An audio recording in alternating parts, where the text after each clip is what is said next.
right, very excited to talk to our next guest. We are joined right now by the head coach of the UCLA women's basketball team, the 31-1 UCLA Bruins. Wow. Cori Close is joining us right now. Coach, how you feeling today? Thanks for coming on. Hey, thanks for having me. I appreciate being with you guys. I'm doing great. Thanks for telling our stories and having me on. Absolutely. So, and I certainly want to talk about your team, and I want to talk about how you got to 31-1 and everything that's going on. But I have a more important question as a fellow Gaucho. Are you ready, Cori? Okay, let's go. Go Gauchos, yes.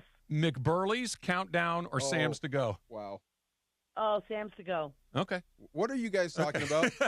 Can you? These were the places that you would go to get libations on a Thursday night in Santa Barbara in the early 90s. Okay. Watering hole. Yes. Nice. What's the joint called? Sam's to Go. It's Sam's to Go. Okay. Sam's to go, right next to Freebirds and Blenders. I mean, it's a one-stop shop right on down there. So I still vacation there every year, and I go to Blenders every single day. Look Excellent. at you. We need to go there. Let's do a broadcast from it. That'd be fun. Done. Done. Let's do it. Is DD Reese still open down there in Westwood? The cookie joint? Yes, I actually ordered cookies from my neighbors as a thank you for looking after my house from D.D. Reese yesterday. So you can't go wrong with good D.D. Reese. My brother was a Bruin, and I went to visit him when I was in high school, and he introduced me to D.D. Reese, and I swear I went back every 15 minutes. Every 15 minutes, I loved it. So you guys are on a hell of a roll. You're playing great basketball. We were talking about this earlier. College sports is changing. It's got to be tougher with the NIL era. Yeah. How are you able to keep all your players focused on one goal in this era of basketball? Well, I think it's alignment and character, right? Being very clear about what our true mission is. We want to be competitive in the NIL landscape. You can't recruit without it now. I mean, it's just a reality of our business now. But I don't think it has to be mutually exclusive to the mission of our program. And we've really found women that really want both. They want to grow as women. They want to be a part of something greater than themselves. They are very proud about representing UCLA for all that it represents. And so I think we have really great leadership.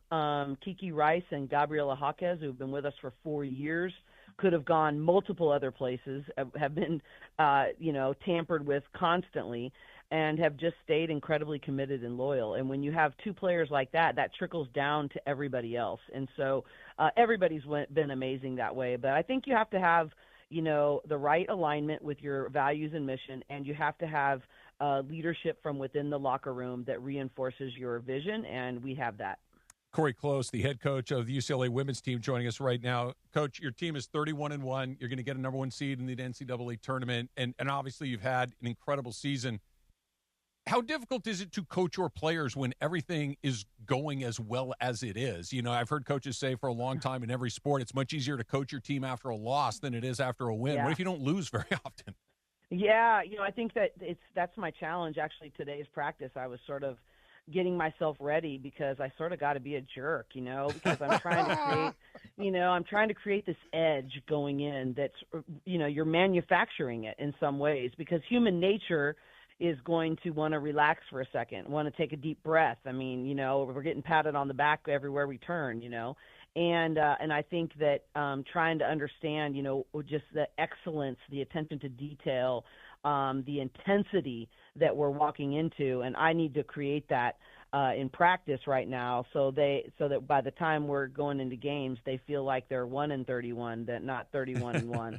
I'm exaggerating. Obviously, there's a confidence that they've earned, and I love that, and I sure don't want to get in the way of that. But I am trying to create that edge right now. When I was at school, I was terrified of our women's basketball coach. I've never heard such language. And I played football. Oh, my God. She terrified me. But, I guess it's the sport. You got to get the best out of your players, and she did that, and you're doing that right now. We took our little league, our 10 under group to come see you. We had 30 little basketball players come see you, and we taught off Lauren Betts. This is how we want our bigs to play. This is how she does. Look what she does. Yeah. Attention to detail, that sort of. Can you tell me about Lauren Betts and what makes her tick so I can tell my players? Lauren Betts is a unicorn. So it's a little bit of a tall task to ask your youth ones to be Lauren Betts. But that being said, she has put in serious work in the fact of she, I think that one of the biggest things you can do as a favor to the youth is that get them to not stand tall, because usually with bigs, when they come to college, I have to have them unlearn all the things that they have learned growing up because they got rewarded for all the wrong things. They got rewarded for standing tall and just standing, peg-legged. They got rewarded for, just leaving their feet and blocking shots and being bigger than everybody else, and that doesn't work at the next level. So what makes Lauren so unique is that she can sit down low in a stance. She can switch out on a guard and keep them in front of her. She's worked on her versatility and her range. She puts her emphasis on defense first and offense second. And so all those things have led to her being, arguably the best player in the country. You've obviously watched our team. How did you know I was doing that? Everything you said, I felt like was a personal shot. Well, it's not intentional, I promise. But thank you. I wrote everything down. Cori Close, the coach of the UCLA women's basketball team, joining us right now. And, you took your team to the Final Four last year for the first time, and obviously you're looking to go back. You're looking to go further than you did a year ago. And maybe this is kind of similar to what we were talking about before when your team is having so much success, but how do you get them ready to climb that mountain again? Doing it the first time is one thing, but doing it again, what are the challenges trying to get back to where you just went for the very first time and a little further? Yeah, one thing that helps a lot is we got spanked. So, okay. There's that memory of we don't want to feel like that again. That was embarrassing, and I think the biggest thing is it's so hard to anticipate. I've been going to the Final Four because our convention is there for 30 plus years. And so I knew a little bit, but even me going through it for the first time, I'm more equipped to lead through it. The amount of distractions, the amount of media, the amount of lights, the amount of things that are pulling on your attention, the challenge to keep the main thing, but still enjoy the experience, but not at the expense of your performance and your focus. And I think that we have a much better sense of what that looks like and what the roadmap is to that. Even where you eat and how you eat and who you allow in your team rooms and, just all these things that until you go through how different that is, it's hard to anticipate. And so I think we're in a better spot that way. But, the reality is I think that none of us intentionally felt this way, but I think the reality of us getting spanked is that I think there was a part of us that were like, okay, we made it to the Final Four for the first time since 1979. But, it was sort of like that was enough almost. And, of course, we didn't think that consciously, but I think now it really isn't enough. And we really are focused all year long. It's not just now that we're doing this. We've been talking about this. What are the habits? What got exposed? What's the roadmap? What are the standards for being a national champion? And one of the things I learned when I was with USA Basketball, the women's national team has won more gold medals than, that's just ridiculous success. And when I worked with USA Basketball, they never talked about gold medals, but they talked about gold medal habits all the time. And that's really what I've tried to do all year long is, okay, we now know what it feels like. We know what got exposed. And I don't care. March is happening now, and we started saying that in July. And so now we're just really having to lean on that the championship habits that we've been committed to create. And so, I was thrilled. One of the biggest ones was selflessness and being willing to, with this many great players, are you willing to pass up a good shot for a great shot? Are you willing to say, hey, you need me to just defend and rebound this game? I'll do it. You need me to come off the bench because we literally have 6 projected first-round draft picks, and you can't all start. The selflessness, and then in our championship game, we have 31 assists. That just tells me we're on the right track. So it's just all those little things to talk about championship habits. Real quick, Cori, I just want to kind of follow up on something. You said, you got 6 first-round draft picks on your team. There's 5 spots on the court. You're going to have an uncomfortable conversation with a great player. How does that work? Because there's something going on in town here about a great player maybe needing to not be with the starting unit. How do you approach a tough conversation like that? Question. Well, it's tough because, I'll tell you, I had a gift because there were the first 2 games of the year, and I sat somebody that didn't like it too much, and we had to work through it. And but then I had this unbelievable young woman who's played in 2 Olympics. say, Coach, can I meet with you? And I'm like, yeah. And she was for all last year. She said, I know who I am. I don't need to start. I just want you to trust me in pressurized moments. I'm willing to come off the bench all year. I know you have a really hard job. Who gets that from a first rounder who's played in 2 Olympics? That's Angela Dugalich. And so it's just talk about a put the team first kind of thing. It was unbelievable. So I actually got an easy way out. Yeah. I've had to have a lot of other hard conversations, but that one, I got a gift from an unbelievable young woman who wanted to just make sure the team had very little distraction. Hear that, LeBron? A gift. I'm just saying. She didn't say it. I said it.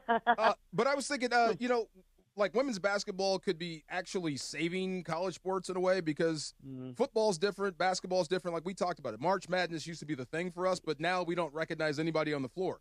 Women's basketball, it seems like you can grow up with the players. It seems normal to us, so that's cool. But I have to ask you this. Do you guys talk about national championships? Do you talk about championships day one when you start your camps, when you start your season? Do you lead with that? Yeah, one time we talk about what are our expectations and objectives for the year, and then we reverse engineer what it will take to actually get there, and that's the only time we talk about outcomes or objectives or goals the rest of the year. I only talk about the habits that it takes to get there. And that's really Coach Wooden's influence on me.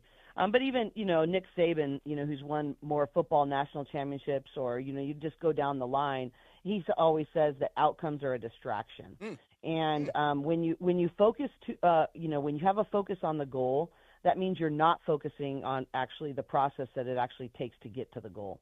And, I think that so many people can be distracted. And I've had so many people that have said to me, championship or bust, you got to cut down those nets.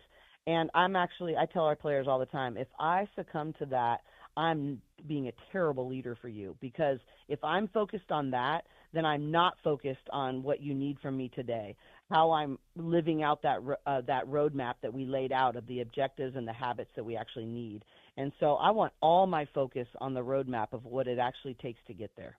Cori Close, the head coach of the UCLA women's basketball team, joining us here on DeMarco and Travis on ESPN LA. And I started with the Gaucho question, and I'm going to close with the Gaucho question, Cori. You ready? Yes, let's go. All right. I'm always like, go Bruins, go Gauchos. Okay, go ahead. Did you make up your mind to go to UCSB in the same way that I did, that the second they took me to that first IV party on my recruiting trip, I'm like, where's the letter of intent? I'm in. Actually, no. It's so funny. I'm a total red wine person now, but I didn't have a drink of alcohol until I was really in my 30s. So it's hilarious. But it did. I flew in and I went to the beachside bar and cafe off the plane, and I'm watching the sunset right from the beachside, and I'm like, this is not a bad gig. And so I was like, from that point on, I was like, bring it on. So I not only went to school there, but I coached there for 9 years. So I got a lot of Gaucho in me. Absolutely. Yeah. Well, consider that your portion was well taken care of by sir. Me. So whatever you left on the table, I jumped on top of, Cori. I'm glad you covered for me. Good job. Yeah, I do my best. I'm a Gaucho through and through. Cori Close, the head coach of the UCLA women's basketball team, 31-1. They're going to be a number 1 seed in the NCAA tournament. Cori, we'll all be watching. We'll all be rooting for you. Thanks a bunch. Hey, thank you so much. And come out to Pauley. We host the first 2 rounds.